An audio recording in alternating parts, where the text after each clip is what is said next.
first of all, I've met the representative on a few occasions. I don't know him personally, but what I do know from his bio, he is a nice person. He is a nice guy. From what I know, he's a man of faith. He loves his family.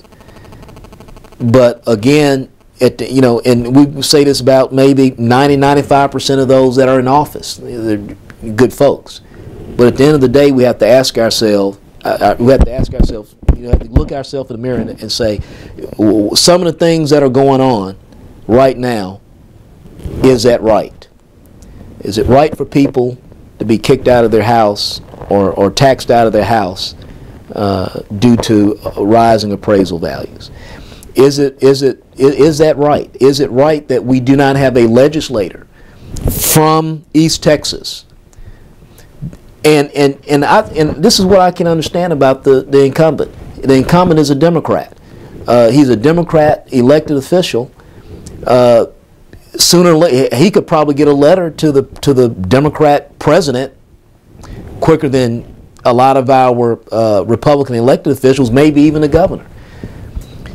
Has he written a letter to the president saying, no, cap and trade will destroy this economy in East Texas? Has he written a letter to the president, used his partisan connections to say, look, we have a very broad, vibrant and important medical community here in Lufkin, and there are elements of that health care bill that will destroy our medical park.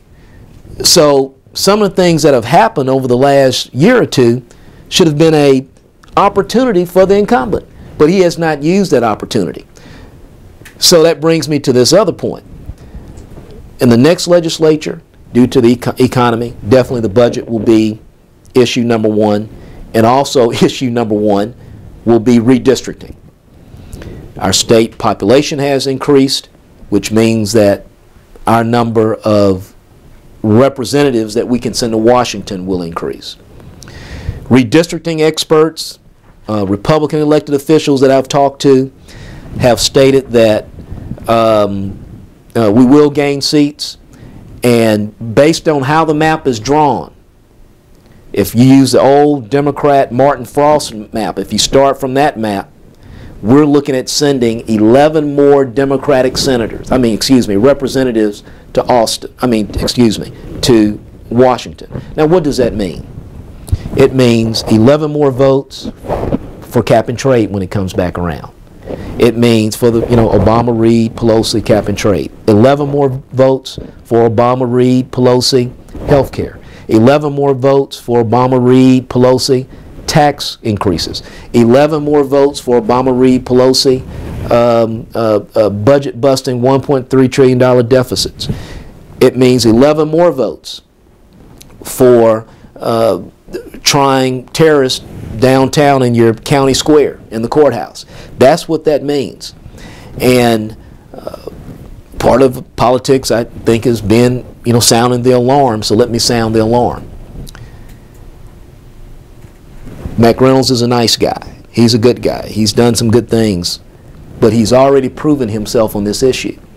In 2002, when we had a map that was going to design districts where we would send more Republican legislators to Washington to truly represent the views of Texas, because we have Republican, we own all the statewide positions, we own all the governorships. So there's no reason why we should be sending a delegation to Washington that's dominated by liberal Democrats.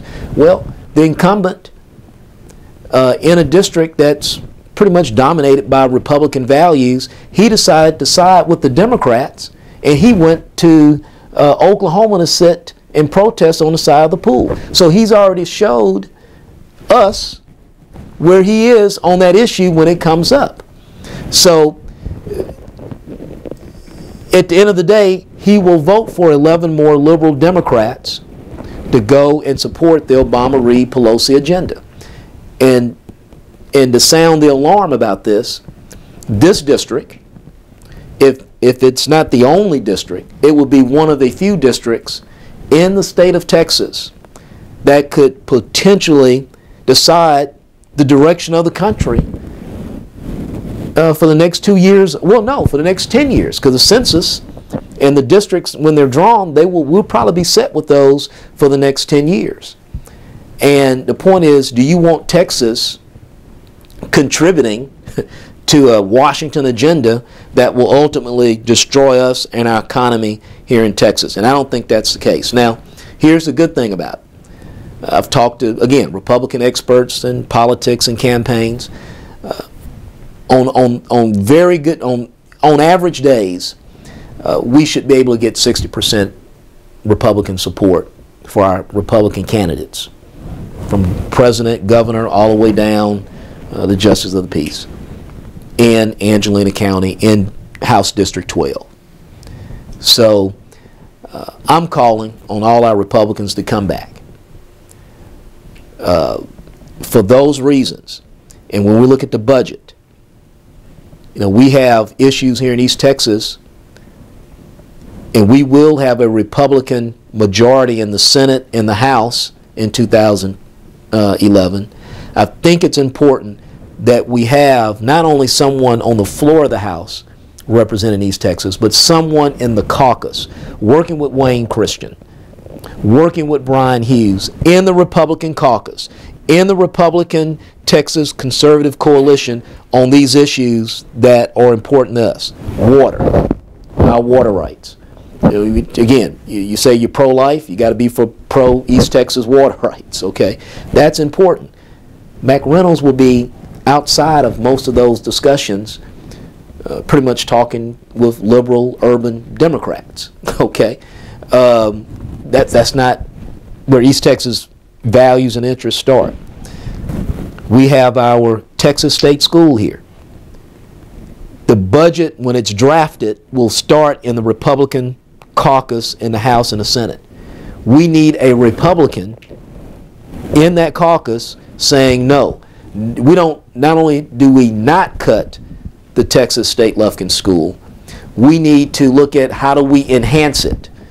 So I'm not just for going there and just saving it, keeping its funding. No, what can we do to enhance it? What can we do to make it the premier institution of its type in the state of Texas, in East Texas? See, this is how we have to look at this. East Texas is in a transition. Now, let me tell you what I bring to the table. I was reared in an urban environment. Lufkin is a growing urban, ex-urban community.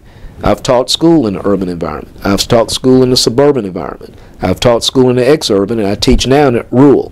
So I have experience in those type of environments, and this is what you really see here in East Texas, around Lufkin, in San Jacinto County, in Trinity County, and down in Woodville in Tyler County. I'm an educator, so I'm bringing that to the table. I'm a college educator, so I'm bringing that interest to the table. All of these are interests that are important to Texas. I'm a small rancher, small producer rancher. I understand how that plays into our economy. One of my pastimes, and a lot of my kids' parents, they work in the lumber industry. One of my pastimes is watching the lumber trucks go up and down Highway 69 outside of my house. And I know how important that is to our community here in East Texas. And it's important that we have people in the Republican caucus saying that for House District 12, for Lufkin. And I think that's why this election in this particular House district is so important.